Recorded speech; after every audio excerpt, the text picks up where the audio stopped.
I learned this a long time ago. The reason this stuff works is because people can believe that a strong man can push them over or bully them out of the way. They will accept it. This guy's a strong man. He's a professional boxer, whatever. So they can accept that kind of defeat, let's say. They cannot accept that witchcraft has been performed on them or they got tricked. So in the human psychology, that is the cognitive dissonance of getting tricked by someone you trusted. That's really hard. That's like learning you got adopted. That's why they use these figures. Maybe this Charlie Kirk figure could have been a warm, loving, Christian appearing character that people fall in love with. And the whole narrative, like the movie scene, people fall in love with characters in a movie that aren't real. I think this latest event with Charlie Kirk is starting to get a little fishy. It wasn't even 2 hours, and I was discerning stuff to where I was like, nah, something's not right with this. I think this is a psyop. It seems to be very odd, and it seems to have shifted. There's something spiritually that has shifted, just like when 9/11 happened. It shifted the entire mood of the nation. And somehow this event that's taken place, if it's real or if it was theater, is shifting the mood of America. And typically when that happens through these psyops formulas and stuff, you can bet that there's a 5,000 page bill hiding in the background that was pre-written that's going to appear before Congress that's going to remove our rights. And I think it's something to do with AI, surveillance, all under the name of peace and safety. What's up, everyone? We'd like to welcome you back to another episode of Question the Narrative. Today, I have a returning guest with us, and his name is Daniel Collier.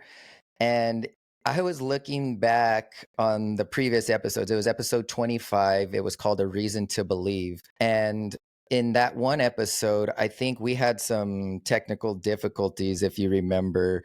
And so if you guys want to go back and check that out, it was another great episode. And it was actually right around a year ago. It was September of last year. So glad to have you back on, Daniel. How you doing, man? I'm doing good. I'm glad to be back here. I'm sorry it took us so long to get back. There's so many cool things to talk about and so many crazy things happening. So I hope we have a good talk today and people enjoy what we're talking about. So yeah, and just for anyone who doesn't know you, because I know that the last time you were on, you had the Sons of Light, correct? Yep. Mm-hmm. Yeah, and so it's since changed. So if you want to let everyone know what it is now. So because of the political atmosphere, all this crazy stuff that has been going on, basically, America's been hijacked at least for the past 80 years now, from my grandfather's time till now, just before World War II. It seems like America got hijacked. And so we've started kind of like it's a patriotic type of movement. Of course, it's God first, and then family and country. But we call it United Countrymen. And what we're doing is we're bringing everyone together into a group where we can discuss stuff like you and I always discuss, conspiracy things, but it's not conspiracy anymore when everything keeps coming true. What we're talking about is this left-right paradigm they have created for Christians to live in, polarizing everybody, and it's been done. They tricked us. They tricked me for a long time till I hit a certain age, and I was like, wait a second. This is a big trick. The Bible doesn't say this at all. And what happens, everyone wants to please God. They want to serve him in the best way possible. And the dark side knows, when you read in the book of Revelation, it says, when you read in the Bible, it says even the elect, if possible, could be deceived. If it were possible. Well, the elect, I believe, are the Christians. So if they can be deceived, that means Satan is very clever, and he's going to come to you like an angel of light. In other words, like a preacher, like a pretend Christian, and he's going to be able to fool most everybody, except for a few. So anyway, we started United Countrymen so that people have a platform now of like, hey, because all of these, this is the thing we were talking about before, all of these major platforms and people that you see mainstream or appear on mainstream news or have a, 500,000, 1 million views on their videos, they're all bought and paid for. They have one or more billionaire backers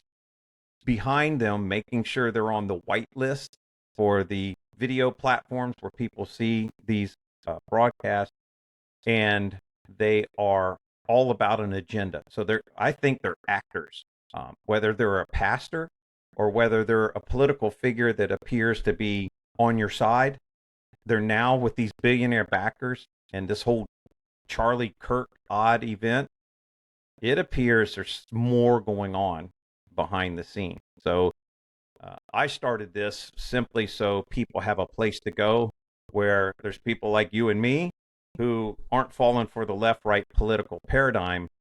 And for me personally, I believe all of our leaders, from local to the school board, they should be Christian. And, Jesus said to occupy until his return.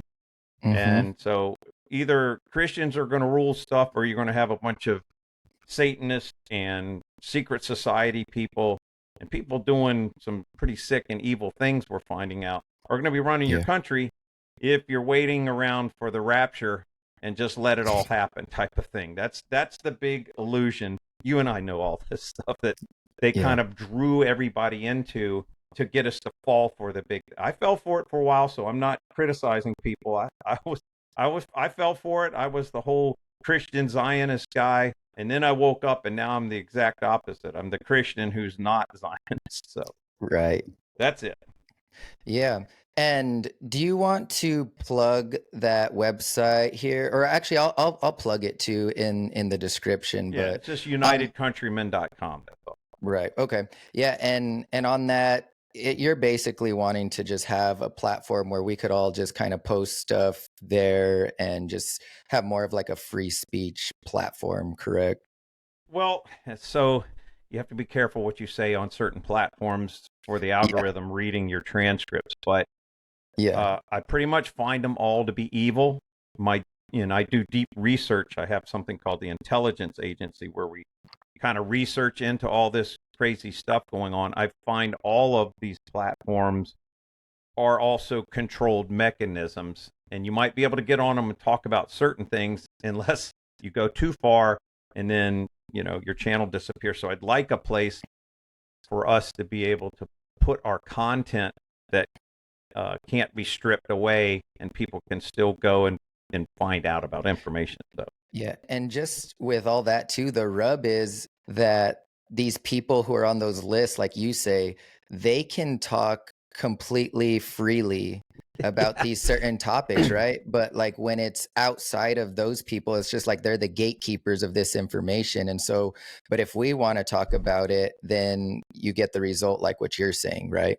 Oh, yeah. I mean, so when I first started my channel a couple years ago, I posted videos and I got, people talk about, oh, it's so hard to get monetized and you got to do. I got monetized. I had thousands of views because so many people were looking for answers to things. I was getting thousands of views. And then all of a sudden, I guess the algorithm or whatever caught on to it. And it was like, what? So, when you go onto YouTube channels or different channels and you find one of these big celebrity conservatives and they're getting 100,000 views an hour, or millions of views, yeah. And just like you talk about some really interesting, fascinating stuff that should be getting 1 million views on a video, right? Yeah. Yeah. Because you look at these other whitelists, they're whitelisted, there's a billionaire backer or somebody backing them. Mm-hmm. They know people who work at these places and these channels, and they make sure things get whitelisted for certain agendas. I believe it's for both Israel or for the Vatican, and either one. So you've got these characters. I believe we're seeing now, like Tucker Carlson and Candace Owens, and she's getting really big, unveiling stuff. I believe that's supposedly, right? Supposedly, yeah. I think that's the other side of the coin right now. So first, Israel had control of the media and control of the narrative, and the whole Gaza situation has kind of crushed that, and now the Vatican is jockeying for positions for winning over the Protestant Christians to their side. That's what it seems like to me now. Like Tucker Carlson and Candace Owens are trying to win over the Protestants who are disillusioned with stuff going on to Catholicism. Yeah. That's my opinion, but that's kind of what I'm seeing. Yeah, and honestly, I know that a lot of people say stuff like, "Oh, it's all about the Jews and this and that," and I get that they do have influence, but a lot of people ignore the Jesuit influence too, or the Catholic, like what you're Yeah, saying. they've been hiding in the Because background, haven't they? yeah, because from my research, and I know this sounds crazy, but the Vatican basically and like the Roman Catholic institution like basically started the CIA. Yeah, who Um, was the guy? William Donovan or something like that? He was like a there, very high-ranking Jesuit or something. yeah, there was another high-ranking Jesuit, and his name was Alberto Rivera. He came Yeah, out yeah, of it. yeah. You know him? Yeah, he came out and he started exposing all of this because what's interesting about Rome and the Vatican, it's just like, or the Vatican is like a separate like entity all together, just kind of like how Washington D.C. is, Yeah, and a yeah. lot of people don't realize Its that. own country. Yeah, its own country, exactly. I've, this gets into the high conspiracy stuff, but you've got the Vatican, which is its own government, and then came along the Jesuits, Hmm. and they very possibly from some stuff could be run by a Zionist influence of itself, like behind the scenes running. Who was it? Ignatius Lyota, was that him? Loyola, Yeah, Loyola. he was a crypto Jew who, like a Spanish general, who started the whole thing. So that's very strange when you look into, you know, could they all be just working for the same dark entity? Yeah, Two like sides of you the said. coin. Yeah, like you said, it's just a lot of these people are actors, Hmm. and that's what's hard for I think people to grasp, and that's why there's such a disconnect with a lot of people who like we would consider normies, right? And I'm not saying that like in a derogatory sense or anything, but they just haven't done the due diligence and they've just trusted in men way too much. I can't, you know, I don't like normies, myself, but I was one, Yeah. back in the day. I was trusting. I trusted these pastors that I'd watch on TV and the ones in the pulpits preaching this, this whole narrative, and they prescripted the information so that when you go to read the Bible, you already believe that there's a narrative to it other than what it says, and somehow your subconscious can read right on past it if the Holy Spirit hasn't spoke to you about it yet. So you can believe this whole narrative. If you're a Catholic, you can be reading stuff, and if you're given from an authority figure, if you're given information that tells you what it says before you discern it for yourself, man, it can take you years, and some people never snap out of it, especially if their parents were in a certain religion. They're like, well, my parents loved me. They would never lie to me. So, Hmm. and I trust, just like trust the science, that whole thing.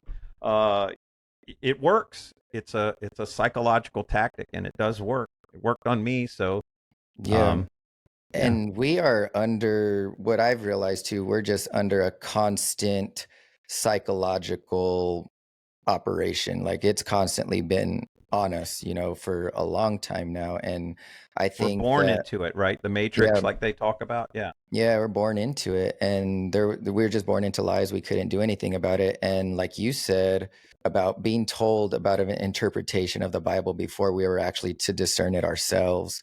And I think that's a big problem. And it's like we've been kind of like mind controlled into like this certain area. And it's like we need to break that. You need to like break clean of that before you could actually see the truth, because like what you're saying, you could read the verse plainly, but your brain has already been programmed to think, well, when it says we shall all be gone in the twinkling of an eye. Well, then that means a pre-tribulation rapture in Yeah. their head, and it's just like that's what they've been programmed to believe, and so it takes so much unprogramming for them to see past the phony pastors, like what you're I saying. I worked on this for about 2 years, and I took Army, ex-CIA, psychological programming, MK Ultra stuff, everything I could find, current things that they would use on foreign governments to sway people's opinions, to overturn political figures. I took all of that stuff, and I know people hate AI because I think it's pretty much evil, but Hmm. I isolated one. I programmed it with all of this psychological operation stuff in the back end so that when you plug in a news story, it would, or you plug in an event going on, it would read the back end of this material and tell you how a psychological operation is being carried out, and what the there's something called the lemon formula, which is how they script out future things that they like to happen and what they do. And they repeat it over and over and over again, so you can get a pretty good idea that if something rolls out that hits the news and creates all this spiritual tension and all of this stuff, there is a pretty good predictive way to know what they're doing because they follow a script. And human psychology and behavior remains the same. So I worked on that for about 2 years so I can kind of discern what different events, whether it's some public event, like this happened with Charlie Kirk, some public event that rolls out, and all of a sudden there's 200 anomalies that don't make sense, and yet the public still falls for it. I can run that through like a war room computer, I call it, and it'll spit out through these multiple layers of, how they carry out psychological operations. It'll instantly start telling you, okay, this looks like the script that's rolling out. All these people in the news are repeating this stuff. So, and we can talk about some of those anomalies too. A lot of people have seen a lot of them, but these are repeated things. Some of the stuff we probably can't mention on here because the algorithm does not like, Yeah. certain things with kids that have happened, but we can talk about the anomalies, like the crisis actors and all these type of things. Yeah, I mean, we could still talk about it Mhm. without saying certain trigger words, and we could just be wise as serpents and harmless Yeah, as yeah. doves. So anyway, we can move that because we can move down that road because it's it's part of how they have manipulated Christians. And if we know the Bible, because it works. I learned this a long time ago. The reason this stuff works is because people can believe that a strong man like can push them over or bully them out of the way. They will accept it. Like, this guy's a strong man. He's a professional boxer, whatever. So they can accept kind of that kind of defeat, let's say. They cannot accept that witchcraft has been performed on them or they got tricked. Mm, They can. mhm. So in the human psychology, that is the cognitive dissonance of getting tricked by someone you trusted. That's really hard. That's like learning you got adopted. That's like, Yeah. you're 20 years old and your parents tell you, well, guess what? Your whole life is not what you thought it was. You're adopted. And you can't accept that. And they know that. So that's why they use these figures. Maybe this Charlie Kirk figure could have been a warm, loving Christian appearing character that people fall in love with. And the whole narrative, like a movie scene, people fall in love with characters in a movie that aren't real. Yeah, and they cannot believe that. Like, I had a pastor that I followed. My whole family loved this guy. And I went to see him. I went to Texas a couple of times to see this guy because, I just really liked this pastor, only to find out that I think he was playing a role. At Mm, some point in time, he was, given money or book deals, narratives, who knows what, to promote Israel. And, they'll pay a lot of money for someone to support them and give them a lot of things because to them it means billions of dollars in the end if they can win over the Christian right. in America. That's very important to him. Anyway, I think this latest event with Charlie Kirk is starting to get a little fishy. The Holy Spirit, I mean, immediately when it happened, just like when the whole pandemic thing rolled out, it wasn't even 2 hours, and I was discerning stuff to where I was like, nah, something's not right with this. I think this is a psyops, you know?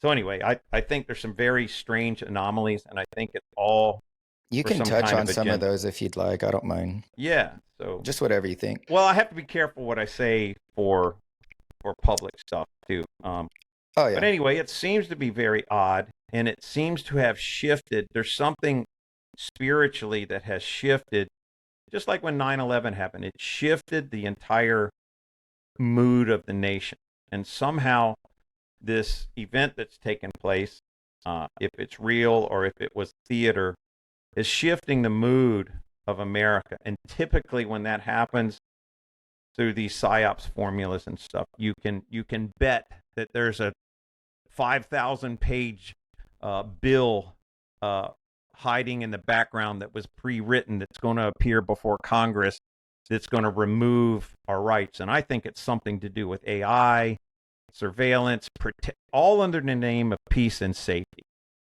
And there's a lot. I think I had over 100 anomalies with this Charlie Kirk thing that was like, hey, that doesn't make any sense. This isn't how people behave. You know, You 2 talking days about his after the wife? whole, You 2 talking about his days wife? after the whole event, his wife is like, you know, I'm so excited about taking over Turning Point and smiling, and you Yeah, know, I was watching a video from a guy actually. He was saying that it seems like she's like smitten and she's like talking to the love of her life or something. Like when she's talking to the interviewees and stuff, she's just so excited about the next thing they're going to be doing in this organization. And it's just yeah. it's like, well, wasn't your husband just assassinated like a couple weeks ago? Because some people you read in the comments are like, my dog died a year ago and I'm still crying about it. Yeah, exactly. So I saw a quick clip from this Navy SEAL who, you know, he was talking about how guys get hurt in training, or they get injured, or they get killed and stuff like that. And he was talking about the wives of these guys and how they react. And he was like, there's something wrong with what's going on here. Your husband gets publicly assassinated, and you're like, you know, you're showing up at some event 2 days later, which is the most.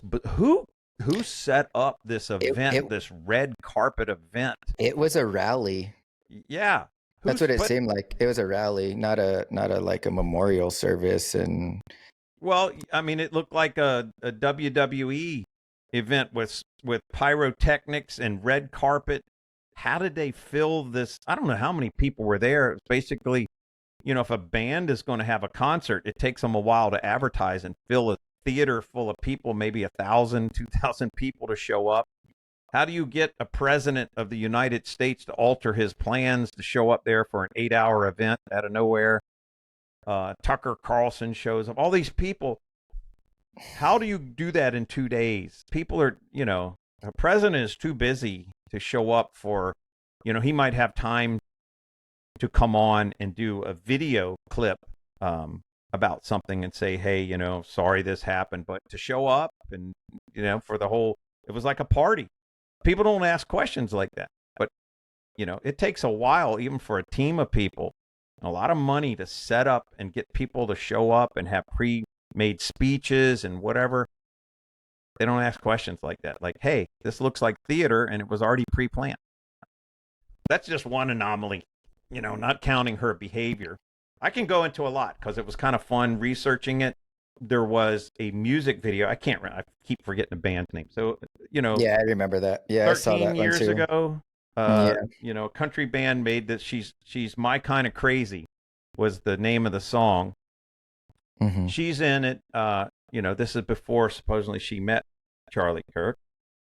And so the guy she's in it supposedly marrying, you know how they do the video, and it's about her marrying in Vegas. So they get married, they go to Trump Tower or Trump or whatever his casino is. Mhm. They get married, but it's a very bizarre thing because it may have been her boyfriend at the time, whatever. His name is Tyler, the same name as the shooter. Okay, this is getting bizarre today. So she does a comment after the video and says, Tyler and I enjoyed doing the shooting today. You know what I'm saying? So there's this encrypted stuff. She's, I don't know if you saw the video, but in one of the scenes, she's zip lining across in front of this. 9/10. Yeah, and there's 9/10, the same date that he gets shot. And she looks, and the image is black and it looks like a witch. She's kind of crazy. And then there's a, well, someone, I'm gonna interrupt you and then I'll let you ahead. keep going. But someone had mentioned also in some of the comments that right before 9/10 there was also 10/10. 10/10, So yeah. so it's just like, well, what is there gonna be something else? Maybe, I don't know. It's only just speculation. You know how right? that goes. You get into two things: either people are pre-scripting all of this stuff, or we're in an actual computer simulation. And because it's impossible for this stuff just to end up by. And that's another thing I run these computer programs is probability. So this is the one thing that kind of eliminates the skeptics and their quick responses is the probability of something occurring by random chance. So you run the probabilities of her being in a video with a guy named Tyler, the same name as the shooter, the date as she goes by, 9/10, and then there's something that says freedom, a simulation of the word freedom as she's crossing the 9/10. Same thing Charlie Kirk has on his shirt that says freedom. When you get into the anomalies of statistical probability, it starts weighing out the coincidence factor. It's like, okay, that's not a coincidence. That's either manufactured long in advance. I did the same thing in my book, Reason to Believe. I did that with all the movies years and years before the Twin Towers were taken down. And there was just endless things in movies. Even the movie Fight Club used all of the terminology. Weird. It didn't go with the movie at all. If you go watch Fight Club, weapons of mass destruction and the terminologies and the words used in Fight Club, they don't make any sense for the movie, but they match exactly the words and terminologies that were implanted and used immediately when the Twin Towers get hit. So they're encrypting stuff in movies, and I think they encrypted stuff in this music video. Did you whoever see, they are.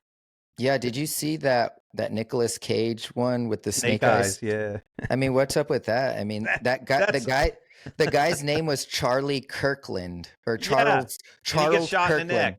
And he got That's pre-scripted. That's like Project Looking Glass level stuff where that's like someone with a crystal ball can see into the future, or someone is like, you're getting into higher entities with stuff because I did this with the 9/11 narrative. It's too much. I don't care who you are. It's too much for, imagine you and I trying to sit around and say, okay, like 10 years from now, we want this to happen. So we're going to get the same two people, to carry some weird thing out in the future, and there's numbers are going to match, and it'll be like 1,660 days, or whatever. And to coordinate all of that stuff by just humans doing it, it seems either someone's using a supercomputer or there's higher entities involved in scheduling all of this out and the numbers and gematria. I believe it's all dealing with Kabbalistic black magic. If anybody's ever looked at the Kabbalistic black magic or the Kabbalah, it is really, I mean, it's, for someone to understand it is just mind-boggling. There's too much crazy stuff in there. Someone gets it, or some entity is helping people manufacture these videos, movies, and stuff. But yeah, Snake Eyes crazy, man. That's another not a random chance, right? Yeah, What's especially same name? The name, yeah. And I know that a lot of people, and I've been saying this for a while now, and I've just been doing probably a little bit similar research that you've been doing, and I've listened to interviews of, quote, ex-CIA people, maybe not ex, and maybe not.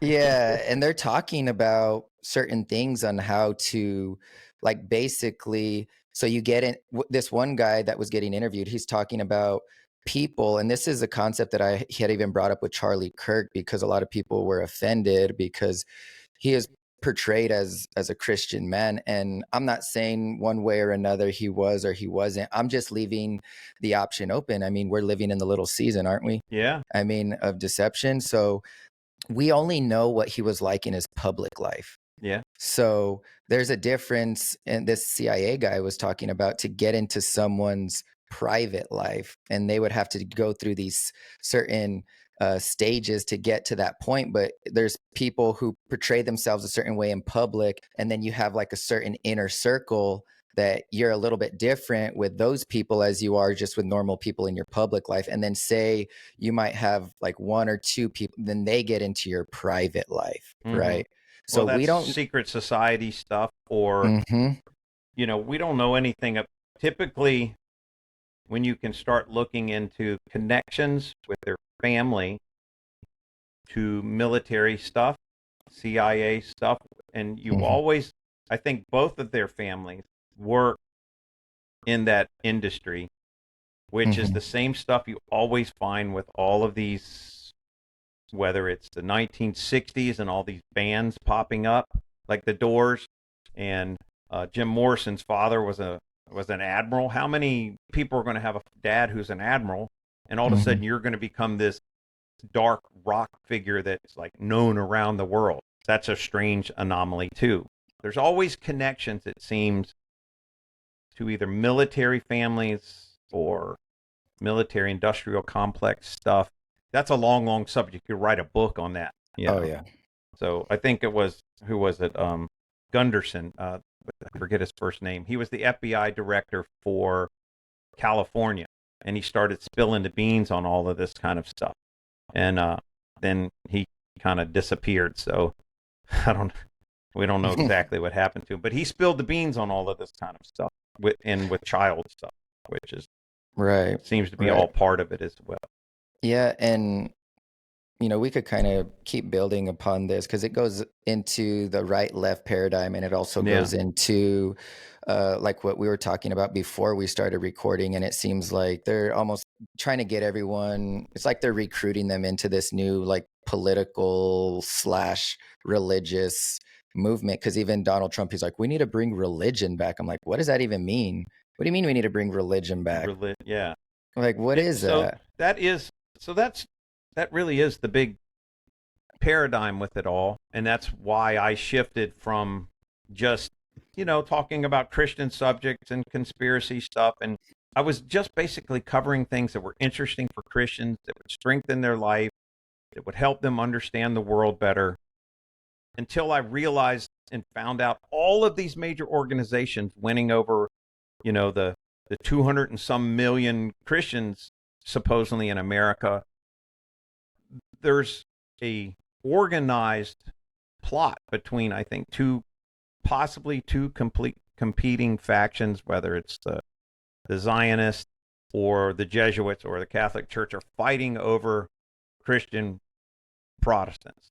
And evidently we're very important for them to get control of.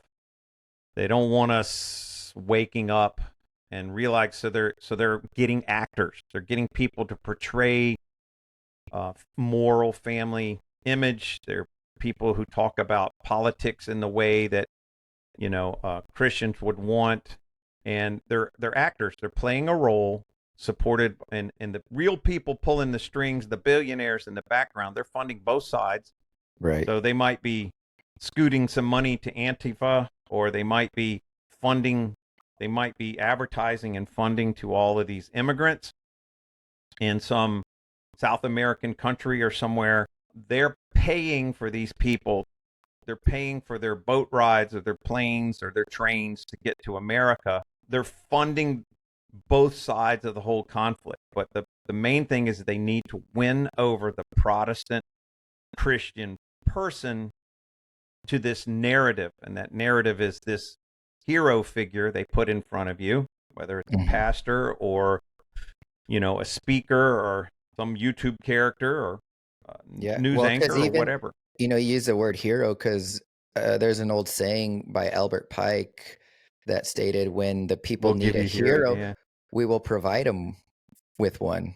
Yes, that's exactly right. I just saw that yesterday. That's so funny Hmm. you mentioned that.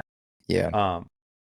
I just saw that yesterday and that's a Yeah. big thing because, I have people I know who are, I didn't even know it till later, they're high-ranking Masons. And so I'll ask them questions about stuff. And they don't see anything wrong with being involved. And if you've ever read what Albert Pike said, he was the head Mason in his book, telling everybody and other Masons what it's really all about. They go to church and they think everything's just fine. They don't get it. And that, is So that Morals and Dogma, right? Morals and Dogma is the book he Right. wrote. Yeah, and Yeah. he's the only Confederate general that got a statue in Washington. So that'll tell you something. I think these people, possibly Charlie Kirk, if he wasn't, he got picked up when he was 18 years old, college student.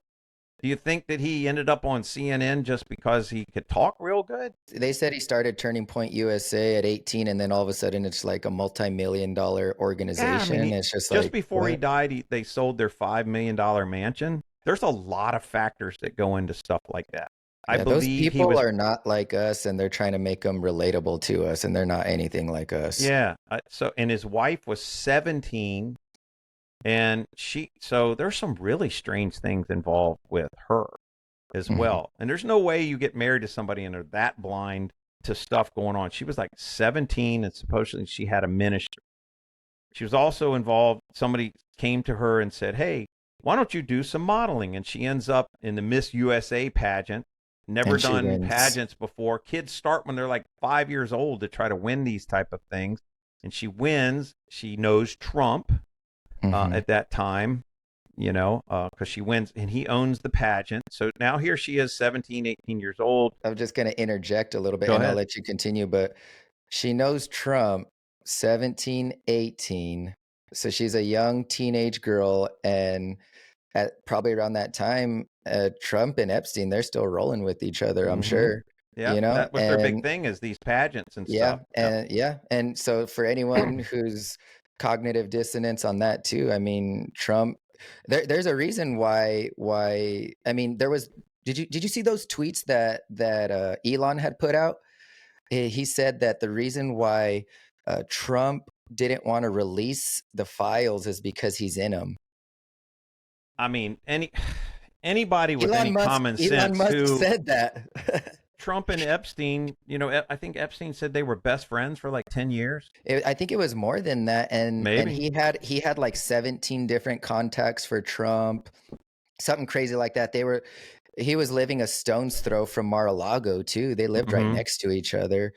And so for people to disconnect Trump from all of that, it, to me, is insanity as well.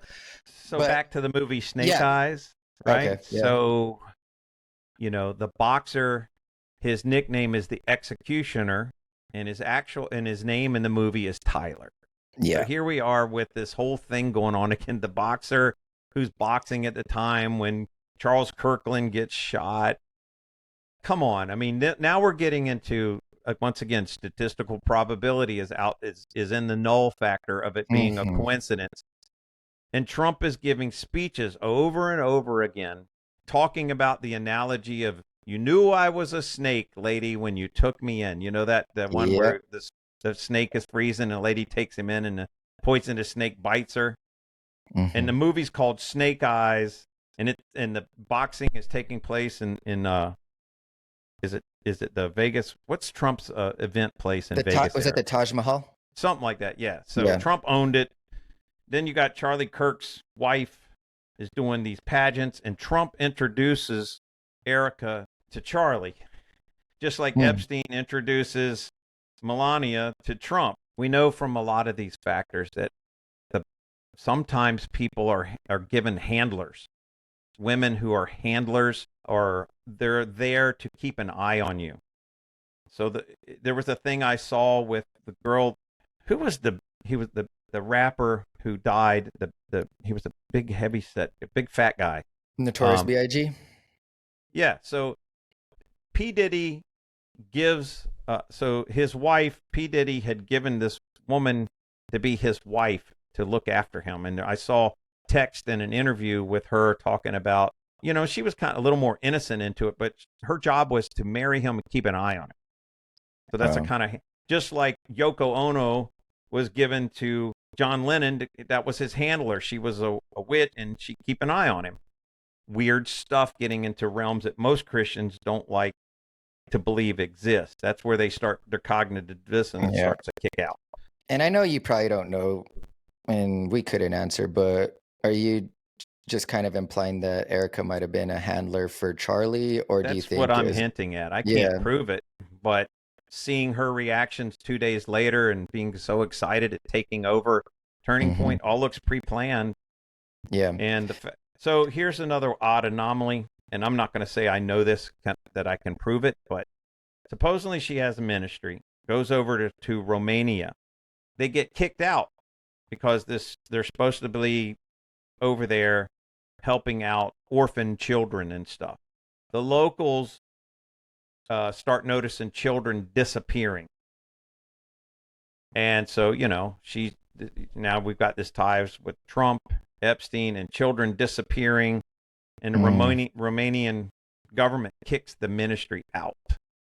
Nobody hears about that kind of stuff. So this is getting into weird stuff too. How many people, it's one thing if you get kicked out because it's predominantly a Muslim country and they don't want you preaching Christian stuff there. Okay. But when you go into a country as a Christian and the locals and the people there kick you out because they're worried about the children disappearing, now you're getting into some really weird stuff. That's not cool on any level. So that's a side of the story that's popping up now too.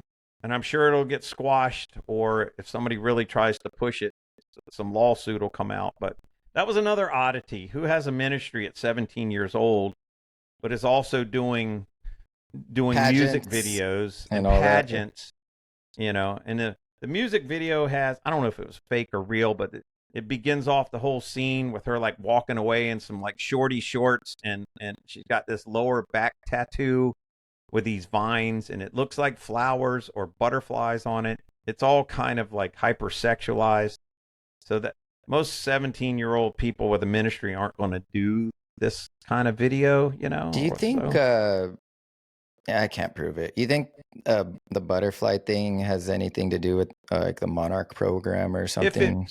Her family was, I found this to be repeated. Most families where this kind of stuff is going on, and somebody at 17 all of a sudden becomes, Miss America, or gets all of these deals, gets involved with some of the biggest people out there. A lot of times they are part of a programming. Like now you're getting into really dark stuff, Russ Dizdar level stuff, where families are actually Satanists working for things. They give their kids over to these programs, and then now you're getting into like really dark stuff most people can't handle. But that's the reality of some people who've done 20 years of research have uncovered, and that's why it's really important for Christians to get up off their soft pillow and start realizing that the things that are running their country and coming after them and doing things are a whole lot more wicked than you'd like to think, than your Sunday school teaching tell you. The movement since the Schofield Bible and the rapture thing, because I remember hearing this all the time for the past 20 years at least, these escapism Christians who have been taught this thing in church about, well, it's biblical, God wants it to happen so that the events can occur, and then Jesus is going to return and we're going to bail out of here, and then all the bad stuff has happened. So sorry for you. And so they were taught not to occupy, not to take dominion, not to get involved in it, not to stop bad stuff, because if God wanted it to stop, he would just stop it, right? And so they became pacifists. That was the movement over the past 70 years. I believe that these two factors that I've talked about, the two sides, they want passive Protestant Christians so that they can get their agendas installed. And instead of, like, I remember when I was a kid, man, if somebody ran for president, and they had been divorced, nope, no, they wouldn't. Yeah. You know what I'm saying? They wouldn't even vote for them because they had. That's how the Christian right felt at that time. You know, Yeah. that's how moral that now. If you've been married 3 or 4 times, that's okay. Or if you're a whoremonger like Trump, or you've been involved with people like Epstein, that's all good and fine. And he's God's anointed, right? Just like all these Yeah, they try to false. pull something. Yeah. That's a very Zionist tactic. Pull Yeah. something out of the Bible from 3,000 years ago and use it as an example as to why you should just excuse it or let it go. That's a whole nother road I could go down, and that's probably too controversial. So I Yeah. won't go too far down that. But yeah, you're right. The Christians have been demoralized through this teaching process, and that all occurred with the rock and roll movement Mhm. and the Jesus freak movement of the late 60s. All was manufactured, yeah. You're talking about like that hippie movement and all Yeah, that. you know, it's when they started introducing Jesus rock, they called it at that time. Rock and roll Christian music into the churches. So now we have like Hillsong and all of this stuff. That's when that was introduced. But the same producers, like the same people producing the Christian rock, was also producing, let's say, Pink Floyd, right? The same manufacturers or the same companies were creating this whole thing. It was all manufactured so they can get control of America. And I lay this point out because very few people, and I was included in this, ever go back and study pre-World War II Germany, what happened to it, who was behind it, and how they became so demoralized, how pornography and anti-nationalism and the breakdown of Christianity. I mean, it was pretty bad what happened to the economy and all that stuff. Who was behind it and what happened to them, as it nearly mirrors America right now as what has happened to us over the past 100 years or so. It's nearly identical. It's like checkpoint, checkpoint, checkpoint, checkpoint. And then we got a whole different write-up about history and what happened in Germany as to the people who were a victim of all of that stuff, the national people living there, the everyday people like you and me, and how they suffered because of it. They were portrayed as these evil people who rose up to stop it. Oh, they were evil, right? What would happen in America right now, just like what is happening as we see with the combating of the whole trans movement and the stuff happening with kids in school, and all of a sudden Americans are like, we've had enough. We're going back to morals. We're going back to patriotism. We're going back to true Christianity, and we're not going to put up with this stuff anymore. So you can either leave or you can obey the moral rules. And then imagine, 100 years from now, somebody writes a book or history and says, those Americans were so evil for making America Christian again. Look how evil they were for making these, these kind of immoral people stop doing what they were doing. They made people stop making porn so easily available, whatever. Yeah. And writing it up as those people being evil. And I think that's what happened to the German people, as unpopular as it might be. If you look into history and read what was happening, all the bad stuff was skipped. For whoever won the war gets to write the history books. And this is another thing I've noticed happen. About every 100 to 120 years, the population wakes up to what's happening, and a type of revolt takes place against whatever wicked or immoral stuff is going on. They figure it out about every 120 years. What you're talking about, a couple authors conceptualized it all in a book. It's called The Fourth Turning. Have you ever heard of that? Yes. Uh-huh. Okay, so is that kind of like the concept that you're talking about? Like, so what? But they're breaking it up between 20 and 25 years, and then they're saying at around the 175 to 100 years. You're saying 125, but it's pretty close. That there's like a crisis, what they call it, at that turning point. Mm-hmm. And it's funny because even the, like in my video, I'm saying like this is like a sifting of some sorts. Like they're making a line. They're separating people, dividing people into camps, if you will. and then it's strange to me, maybe not strange, but like how you were saying with these movies and stuff, like at what point does it become, it's not a coincidence at all, because even Charlie Kirk's organization is called Turning Point. And then Mm-hmm. they keep saying, well, this is the turning point for America. This is when, you know what I mean? They're like building it up. And it's just like, well, what are the chances that It's his is called the coded. turning point as Yeah. well? So I know. So just like after 9/11, I noticed a shift in the mood, the spiritual mood of America. Everything. This is why they do stuff in movies. Movies is a testing point to see what people will accept, and it's constantly. This is part of the Kabbalistic black magic stuff. I'll go through this because it's. We go to school, and what do we learn in school? We learn how to spell.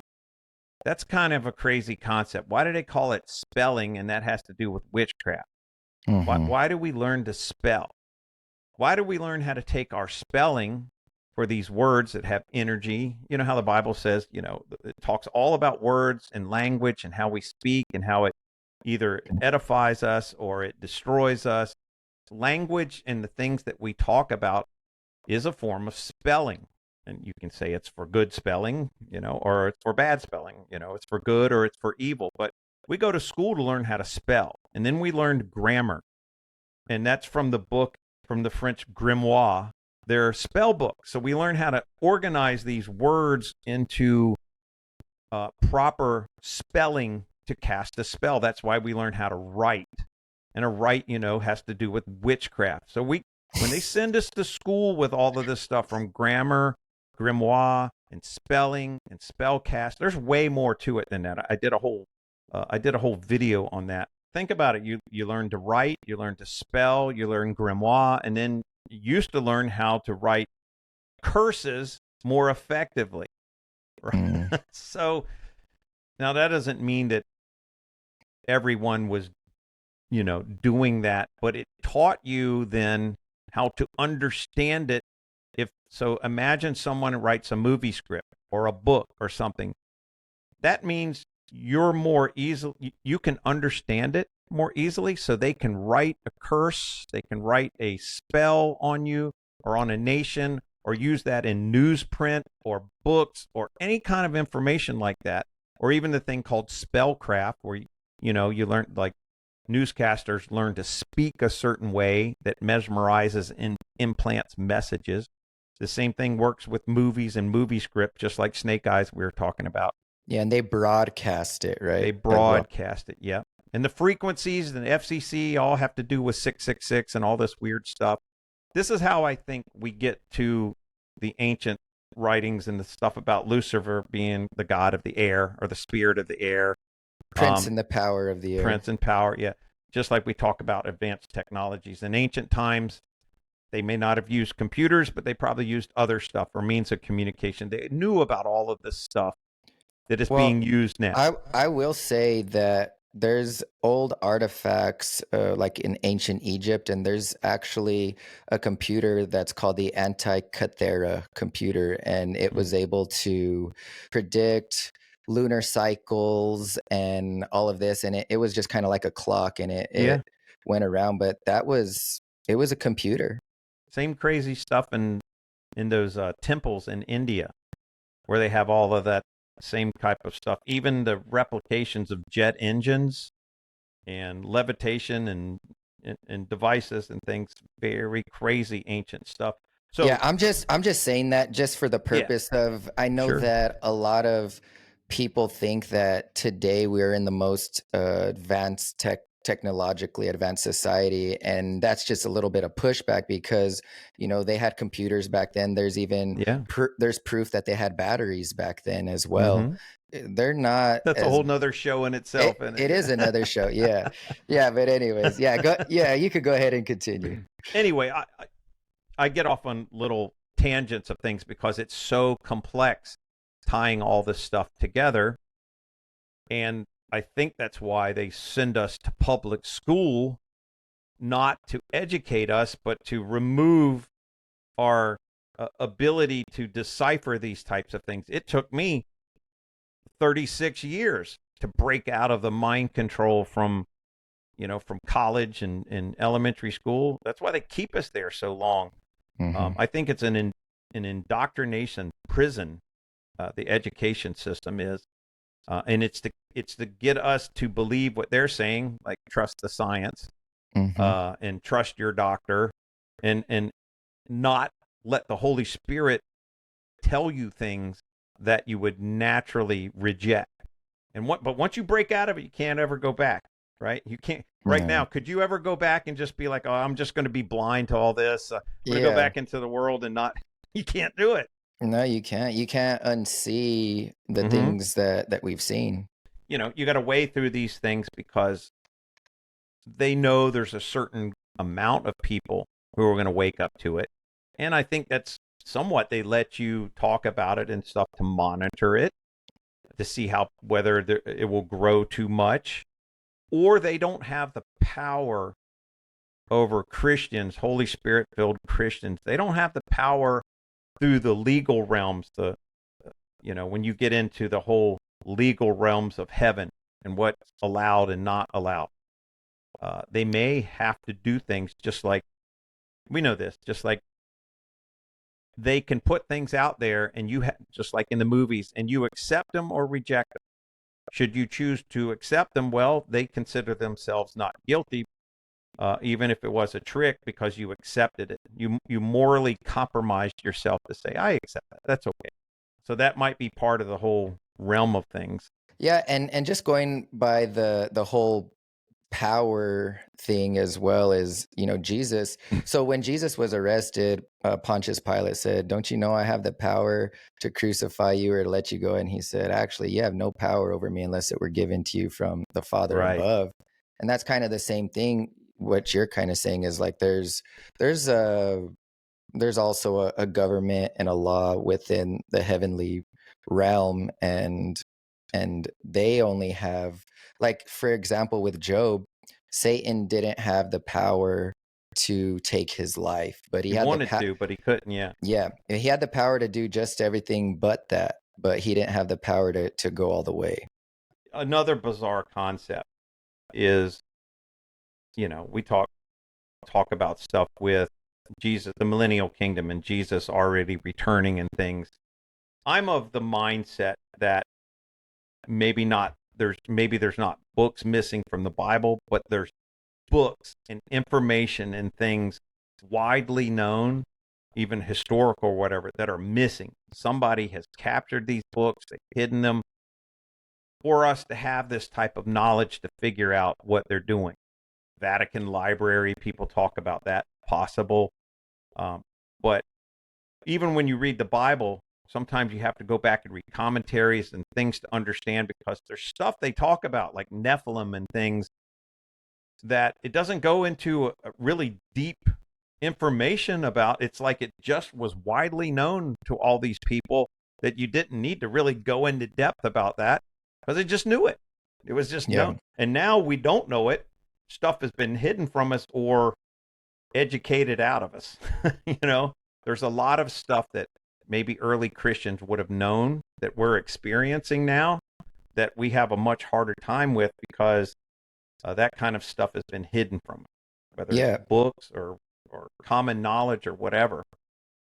Especially when we're dealing with these movies or weird stuff like The Simpsons, being able to predict stuff that's going to happen in the future. That's impossible. Statistical probability on that is in the null. Probability to guess, Yeah, exactly. So getting into the Charlie Kirk thing now, it shifted the narrative of public emotion. That's part of what I consider, that's part of witchcraft, is to shift the psychological energy, of people, and it shifted it in a way in which then they can try to control the narrative by directing people. That's part of the Hegelian dialectic of it all. So that's why I'm wondering what they're going to roll out. Why would they put Charlie Kirk's wife in charge? Just because she's his wife, why would she be put in charge of this, what I didn't realize must be an extremely powerful political... influential. Yeah. Did you realize this? I mean, No. I didn't realize Turning Point had that much Pull. clout to get President Trump there and all of these very important people. Well, Like what? and then again, I mean, I don't really even buy that because like, I, it's kind of like if your vote mattered, like why would they let you do it, kind of thing. So I think that it was already, and this is my opinion, like Mhm. they're predetermined. They're selected, not elected. So it's making you think that you have a say when in reality we don't have a lot of influence, because that's why nothing ever changes, and that's why they don't really care what you think, and they're just gonna keep going along with the plan. I think in this system that's going on right now, I don't think Jesus left us here to be powerless or to be Mm-mm. victims. I think this is another thing, and people will get pretty grumpy about this. We're living in a different time now than the first Christians lived under the Roman Empire. That was then. And the books and letters were written as instructions to them dealing with the situation they had to deal with. Directly to them, I know the dispensationalists believe that the Bible was written specifically for us 2,000 years, exactly to us, to like when it said don't get married and things like that. It was because of the turmoil and events taking place right then until Yeah. Christ returned. This is a narrative I've been working on because I feel like there's missing information for us in this time period. And I think that's on purpose. And I think part of that too, whether you were a Christian then or you're a Christian now, you're still considered an heir and joint heir with Christ. You're still considered filled with the Holy Spirit. You're still considered the head and not the tail. And this dispensational teaching, which has turned a lot of Christians into pacifists, we have been led down this path of currently of letting evil structures in government take control and considering, well, there's just nothing I can do about it. I look at churches with all of this stuff going on in communities with stuff happening to children. It seems like that church main single priority would be like, you know what? This is not happening in our town. We're not going to go back and preach a sermon about something that happened 4,000 years ago and make it relative to, how you should do your business, whatever. It seems like that church would be like, you know what? This is our current priority. We need to stop this. But the church is living in 5,000-year-old timelines and living out people's lives that existed then and don't realize that their Christian life right now is just as important as anyone who lived then.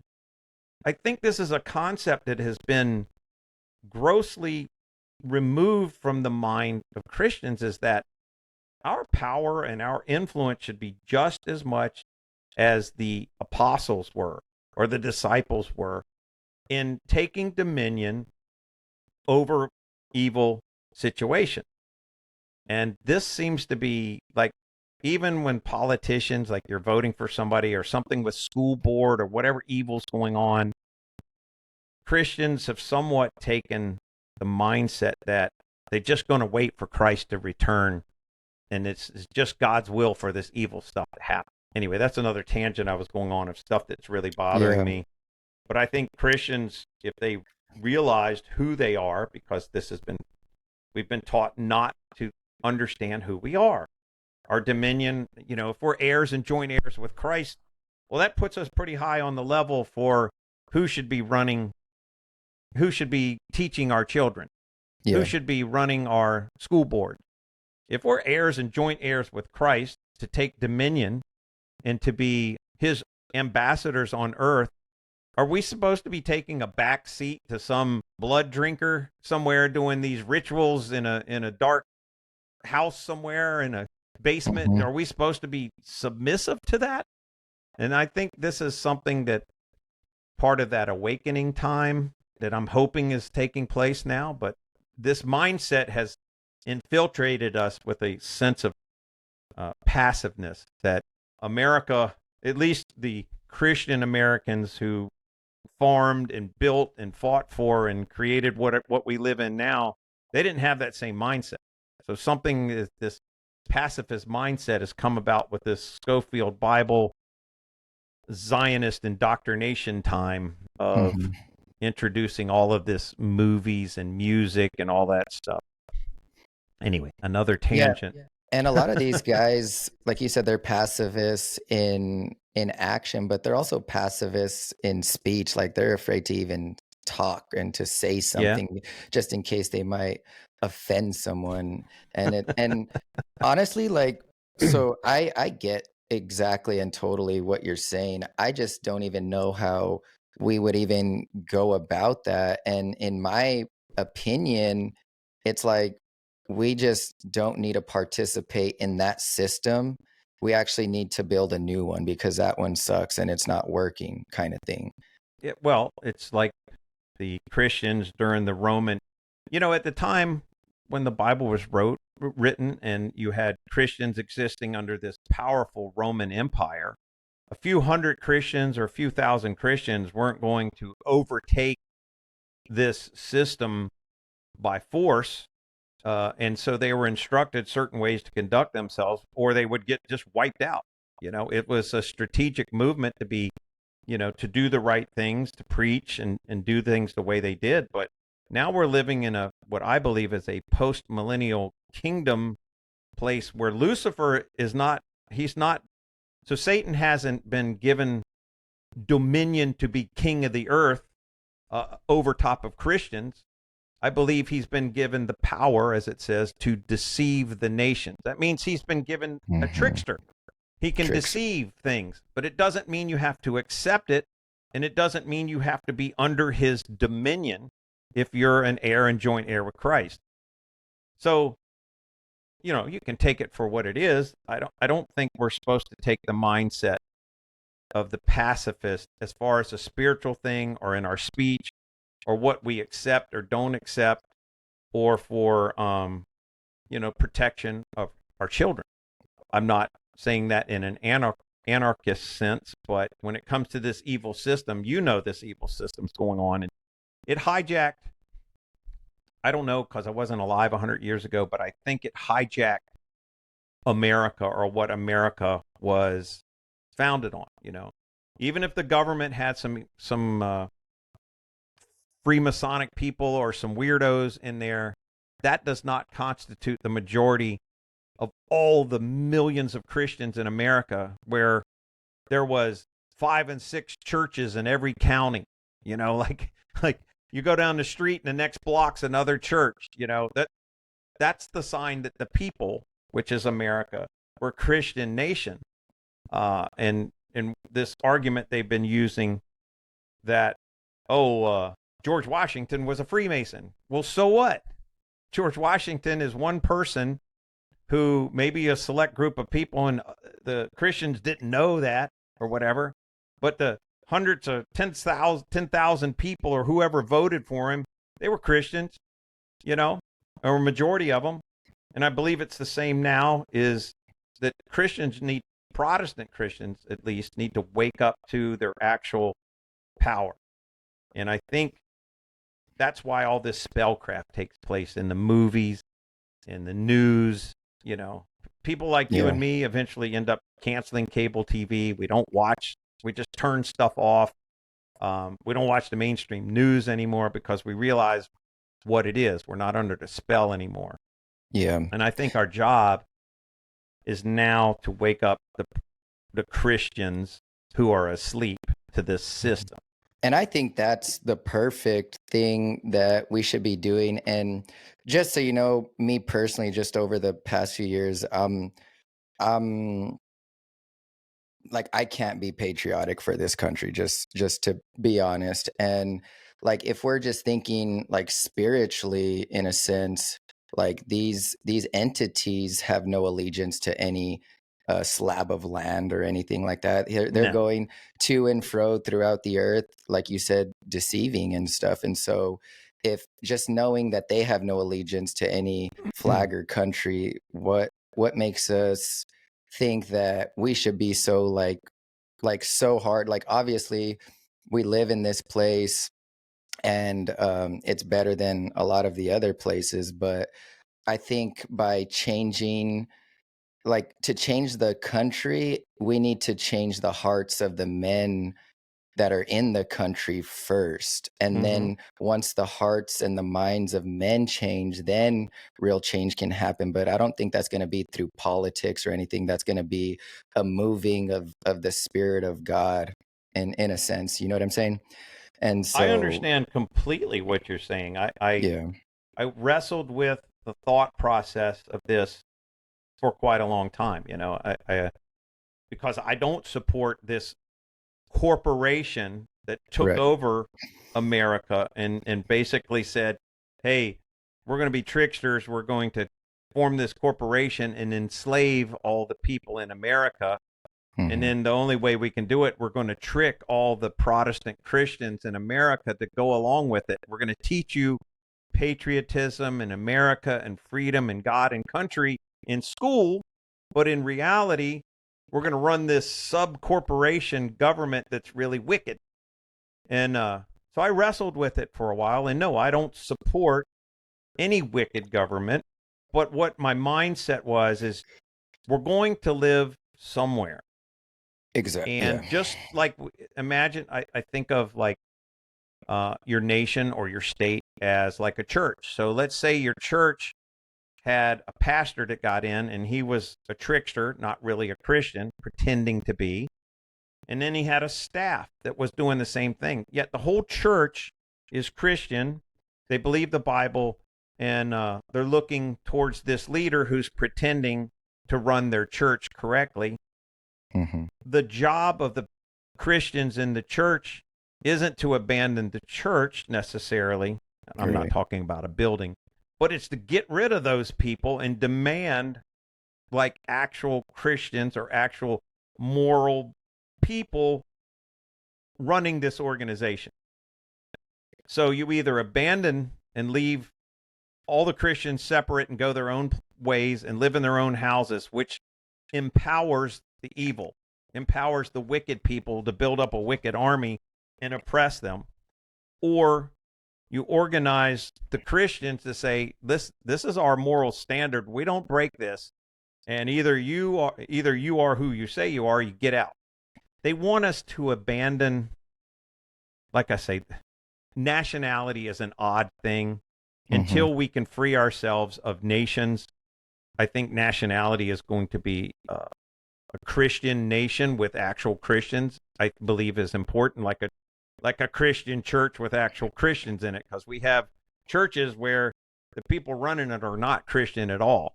Hmm. So I am not patriotic to any wicked organization, which I realize is running things just like you.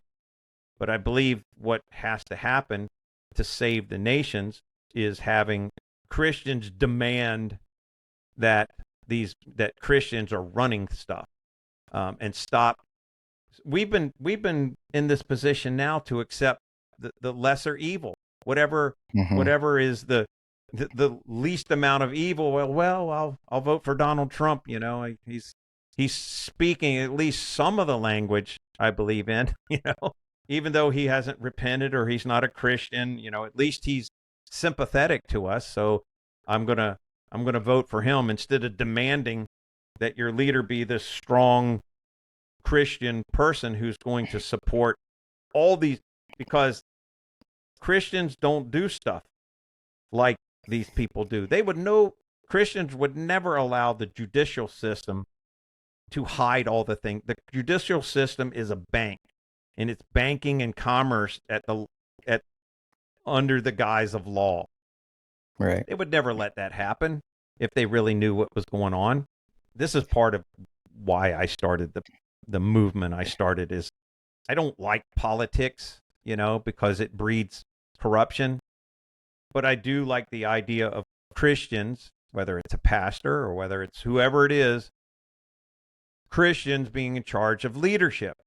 And I know for a fact that this whole melting pot idea of America was introduced by a Zionist movement so that they will fit in and not be, so that no one can say anything like, oh, we recognize that you're against Christ.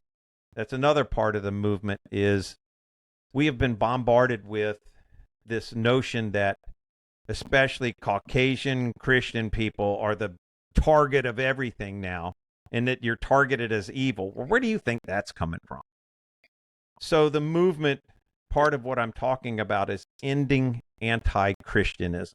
We have been bombarded with anti-Semitism as a weapon.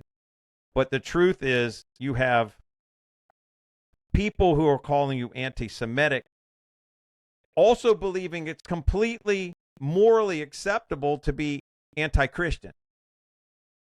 The duality of that, and Christians not only accept it, they find ways to give excuse for it, to allow 75% of a presidential cabinet and advisors to be run by against Christ, anti-Christians. That's insane. My idea is simply to awaken Christians as to the craziness of the mindset they've been led down. With all of the wickedness going on in America, they have been blinded to things because they were born into it. I don't agree with the American form of government going on right now. I don't agree with our wars. I don't agree with us funding a Middle Eastern.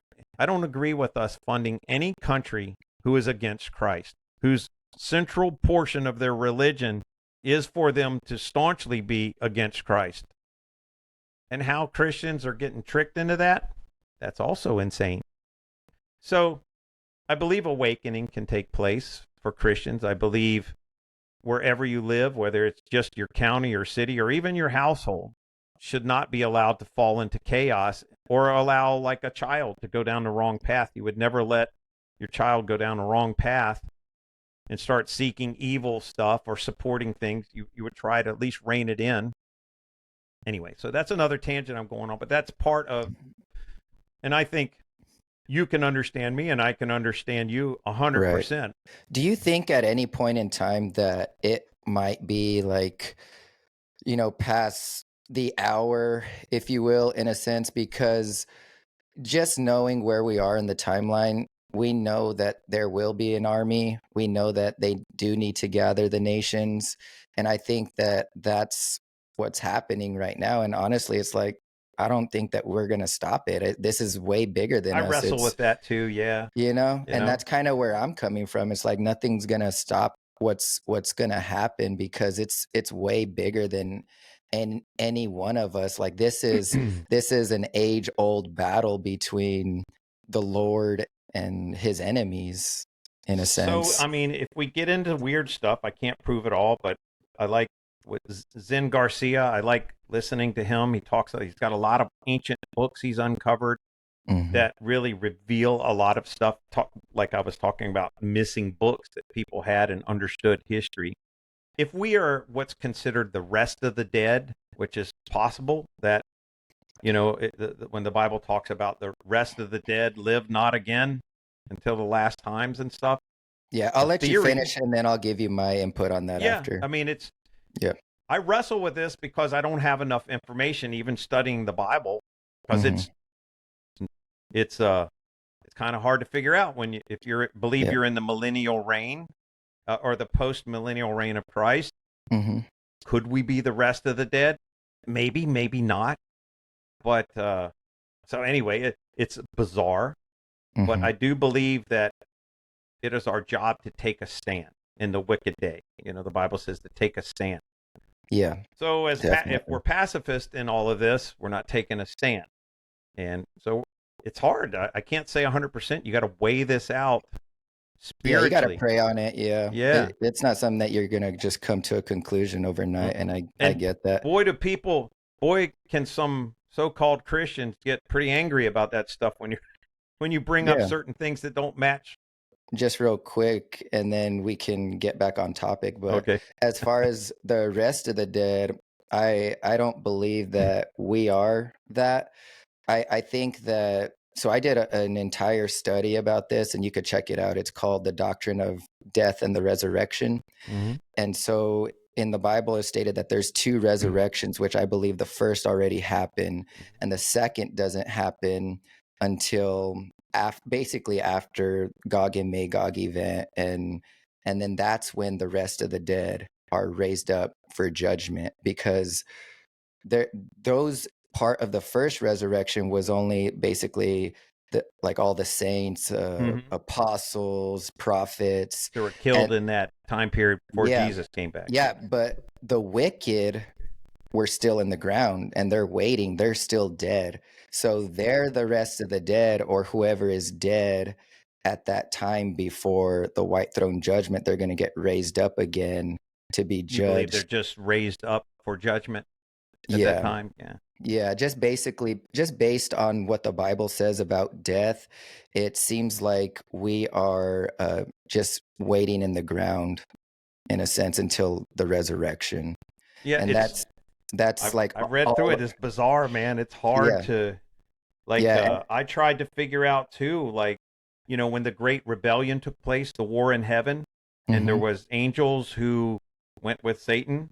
I tried to figure out why did all of this stuff have to take place? And this is a whole video. You could write a book about this.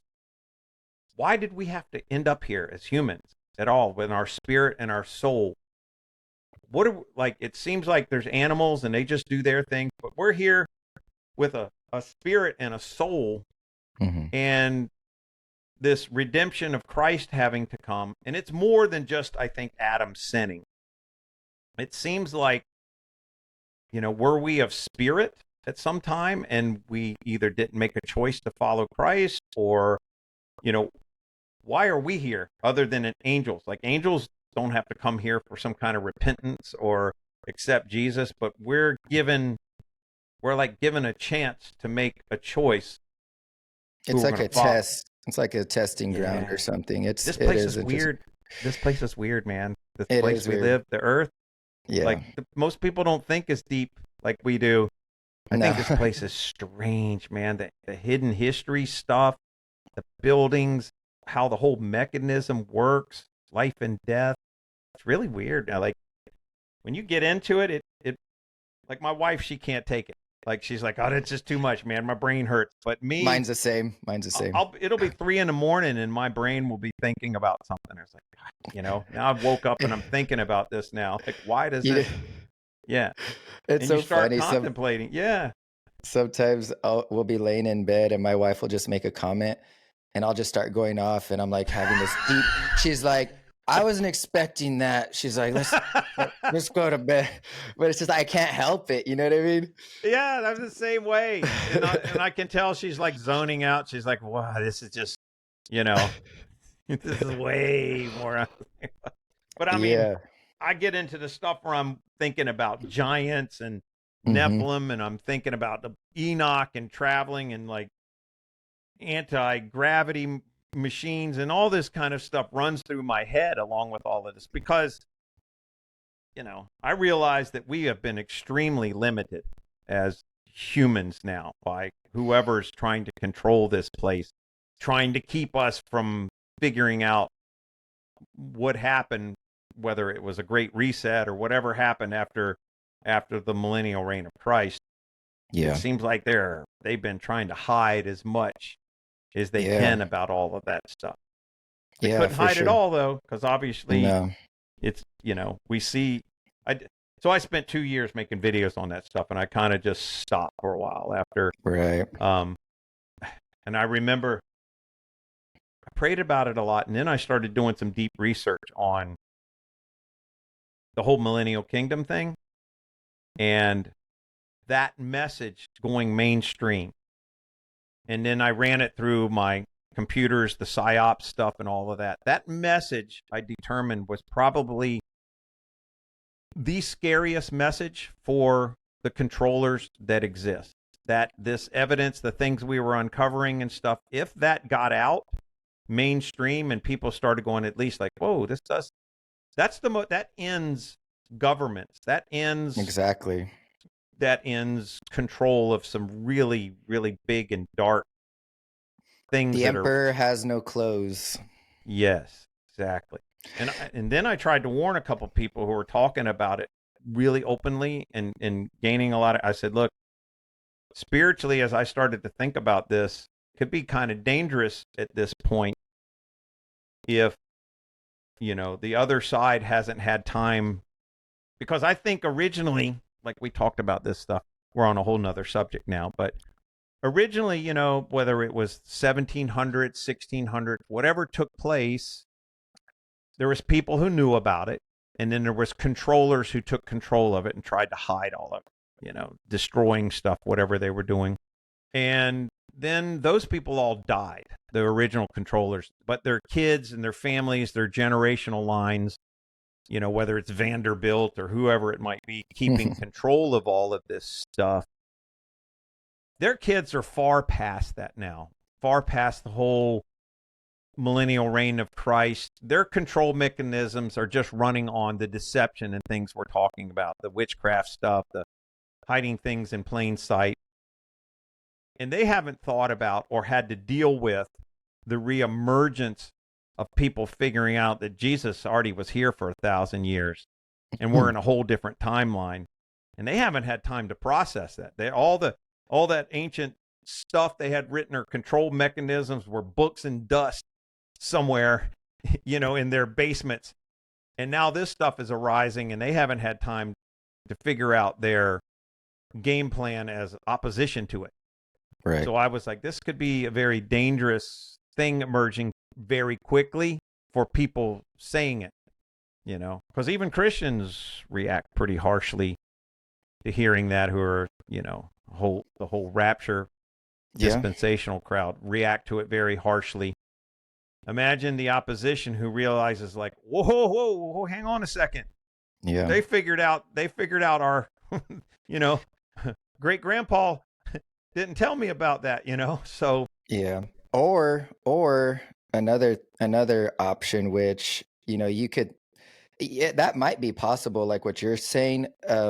But another possibility, what I think is that the control is so locked in already that it doesn't even matter at this point. And especially like a little channel like me or a couple other little channels, like what are we going to do, right? You got all these other like mega million subscriber Christian channels who keep pushing the futurist doctrine, and that's the message that gets pushed and we get suppressed. They were paid to do that. That's what I think all these 1980s and early 1990s pastors and all of these people and their mega churches and that whole movement, they were paid to preach the gospel, to win people to Christ, because they don't care where your soul goes later. They're concerned with this place now and their control and things now. So they let them reach the masses to win them to become Christians, but they wanted them to become controlled Christians, because Christians obey the law. Christians don't burn down buildings. Christians don't rebel against the government.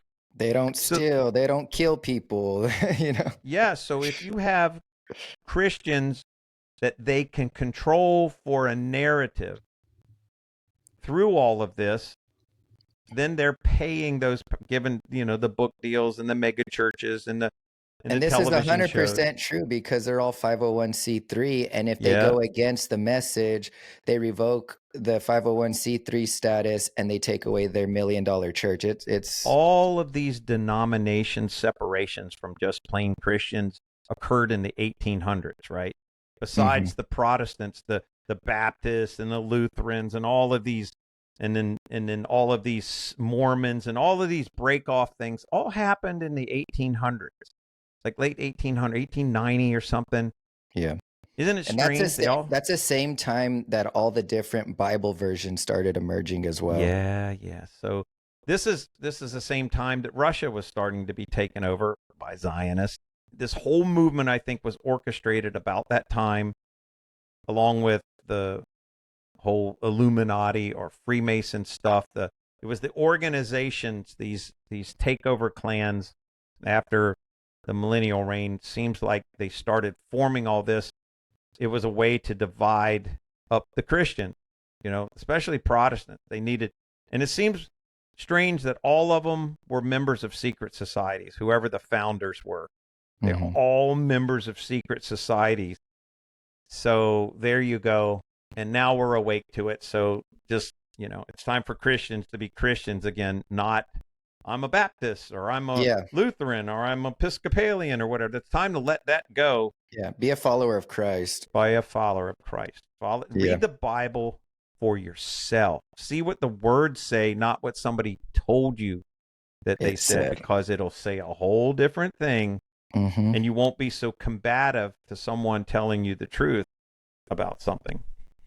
Yeah. So We could go full circle back right now, and then we'll kind of close all off right. here in a minute. But just going back to the situation with the Charlie Kirk thing, and we had mentioned about this like mixing of Christianity and politics. Like, so where do you think that the next step is with all that? Well, I started this many years ago as I started investigating, like the founding of America. And, so when I was growing up, let's say in the 70s, everybody was of the belief system that because, majority of America was called a Christian nation, there was churches everywhere. And so then they started this movement after that understanding. I believe it was a Zionist movement to break up the church. The idea that all of these founders and stuff were actually like not good men. They were Freemasons and all this. So maybe a couple were. The majority, though, were not. And the signers of the Declaration of Independence and all of this stuff, if you go, they were Sunday school teachers and they were pastors and they were all these Christian people who were involved in forming a nation for a free Christian nation, just like the Pilgrims coming over here. They were escaping both the crown and they were escaping Catholicism. They were escaping the oppression that was occurring where, owning a Bible was a death sentence from the Vatican. People need to keep that, because I don't believe, just like within the Talmud and within Jewish belief system, their system hasn't changed and their beliefs haven't, and neither has the Catholic Church. Yeah. So America was essentially founded, and for many, many years, the people were Christian, and the nation, we the people, were considered Christian, and that's what we were operating on. And then sometime around the 1890s or so, when they started forming the Fed and all these secret groups, about the time Russia was taken over and the czars were killed, I believe a takeover in America was starting to take place, and you had a battle between Catholics and a battle between Zionists as to who would try to get control of America. And we've been the subjects of that spell cast ever since, hijacking the country to lead it somewhere else. That's just my belief system, but there's a lot behind it. I still believe in we the people being the American people, not the government. Everything that we learn about in school, of which now you run the risk of actually carrying out or believing in the things we learned about from some secret alphabet agency or something. If you actually believe the things America was founded on, now you're actually considered a terrorist. For the very things that are supposed to be American, you're considered a terrorist now. This is the organization that I think you're talking about that you don't support or wouldn't get behind, and I agree with it 100%. Who wants to be part of, or it's the same reason I don't support Israel, because of the obvious things going on in Gaza. I don't support that. I can't support, and neither can about half of Israel, because they're on the verge of having civil war there over it. But you never see that in our media. And I don't support a government that's doing wicked and horrible things here and not representing the people. Nor would probably 199% of people living in America wouldn't support that. What they are supporting is the illusion of that. So we get taught the illusion in school. That is, America's the freest country on the planet. When in reality, we might be the most oppressed or surveilled, other than England. Or China. And China, even China, they have horrible things, but that's only coming through our media. Maybe North Korea. We have so many laws that you can't even remember them all. this is my whole thing. If Christians were running things, then the Holy Spirit and the morality of stuff, you wouldn't have to worry about things. Just like when I was a kid, you'd go out and play, and your parents would tell you to come home when the street lights came on and stuff. We don't live in that society in just 40 some years. That's how fast it changed, and it changed by a controlled mechanism. It was done on purpose. And I believe it can be reversed, but like you said, you run into this same paradigm of, the nations rising up and trying to take over the camp of saints and Gog and Magog and all of that. But, you have to wrestle with this thing, like what Christ said about occupying until his return. Mm-hmm. So you either occupy or you go hide in a corner somewhere. You got to figure out, how that's going to be done in how your it personal should be life. done. Yeah. It's not cookie cutter. Yeah. I mean, let's say, if somebody was doing something that might be bad to your kids and you're like, whoa, you can't force me to make my kids go to this place. Yeah. The bad things can be done. You'd rise up. You'd be like, okay, no, I got to take a stand. I can't be a pacifist. I got to do something. So, you at least rally together. And I think it seems like the biggest thing that they fear is knowledge. They just don't want you to know. It's not about somebody making a physical uprising. It seems like they just don't want you to know the truth. Long stories, books can be written about stuff we're talking about. So. Absolutely. So, man, it's been such a great discussion so far, and I really appreciate you coming back on here and having this chat with me, man. I've really enjoyed it. And just closing off, do you have any final statements or anything like that? My final statements would be, Christians have been lulled into this idea that we are not supposed to discuss religion or national politics at the dinner table, and we're not supposed to do certain things. And I believe the time for that is over. Mm. And I believe it's also time for us to recognize what has happened to us, and that their fellow Christians need saving out of this paradigm right now, this asleep state, this place where they have been lulled to join, and this is 100%, just like the Bible says, they have been lulled to join themselves against Christ. And that's a fact. Right now, because there's fanatical Christians out there who almost worship Israel more than Jesus. And Israel's national religion is against Christ. For 2,000 years, the whole religious system has been against Christ. That is a double-minded and a dual-hearted thought process. And I was there. I get it. I used to support Israel and all of this stuff the same way. I was blinded. I believed in Judeo-Christian things, and now I understand it's an impossibility. They can't. It's like oil and water. They can't go together. One is opposite of the other. So I believe it is for all Protestant Christians or a Catholic, whatever you might be, it's time for you to start spreading this message to free Christians away from against Christ. Jesus said you were either for me or you are against me. And you cannot link yourself religiously or spiritually to against Christ. You can pray for them. You can go back to the time when you're trying to win souls and all that stuff, but you should not be linking yourself with the Pharisees or linking yourself with a religious system that declares one man superior to all other men, right? You can't link yourself to a pope.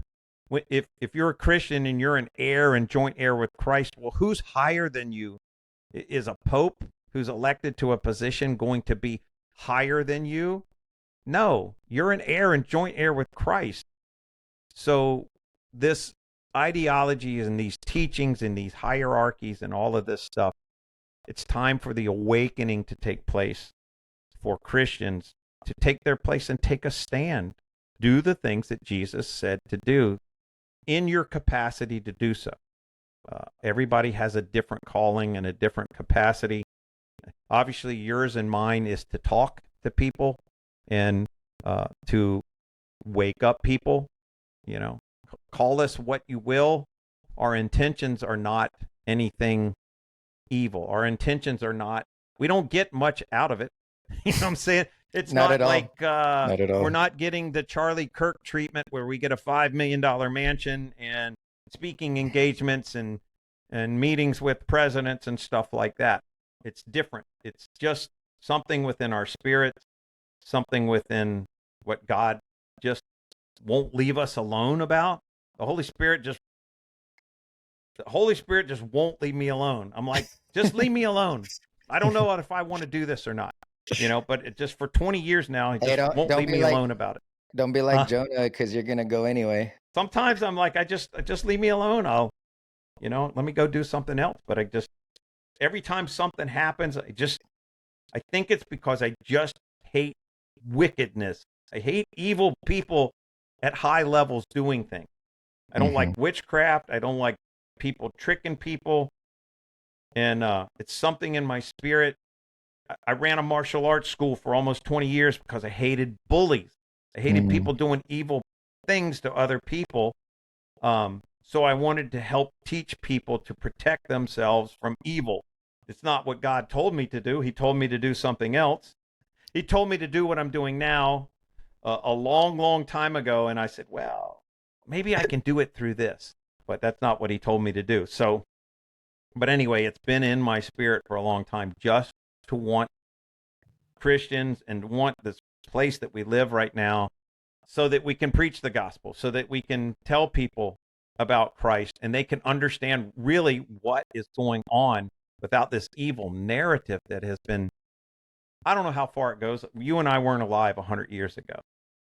But I know from my lifetime, I've seen America and the world change drastically through the use of this media source.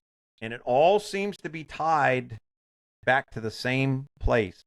And I don't say all these people who call themselves Jewish, they're not involved in it at all. Half of them don't care. Most of them, but it's the people that hijack that system, the people that use them as cannon fodder for whatever goes on. They end up the average person takes the blunt of whatever these elitists are doing. I don't know why they pick that name, why they go under that terminology, why these elitist billionaires and people who are doing all this wicked stuff, why they call themselves Jewish or why they call themselves Catholic or Christian. I don't know. I don't run around with those people, but it's time, and it seems like the thing they fear the most is for Christians to actually wake up and start doing what Jesus said to do. That would be my message, is to leave the world of passive Christianity, which the Bible says God hates a coward, for us to leave this cowardly thing we've been taught. And I understand where it comes from, the whole turn the other cheek thing. We've heard that a lot, right? Well, turn the other cheek, in case people don't know, it was turn the other cheek came from like a Jewish thing or a Judean thing, where it was like an insult. In the old days, somebody come up with a white glove and they would insult you and slap you in the face with the glove and challenge you to a duel type of thing. And the Bible would say, to turn the other cheek, be like, why go to this extreme over an insult, turn the other cheek. It didn't mean to be a pacifist, to allow evil.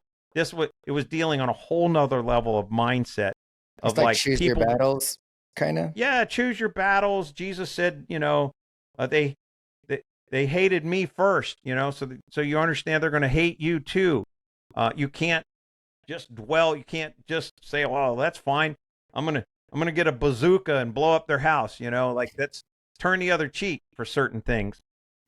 Anyway, that's another tangent. But I've wanted for a long time, and it's been frustrating, is that I've wanted for Christians to snap out of this passive, accept whatever the government's doing, turn the other cheek mindset and look at how Jesus behaved with the money changers at the table.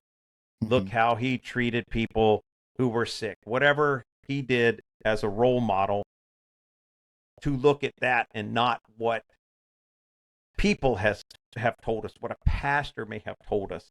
But look at what Jesus did and start taking up your cross and winning even your fellow Christians out of this against Christ momentum that has taken place. That's all I have Yes. to say about that. So Great. that's my feelings on it.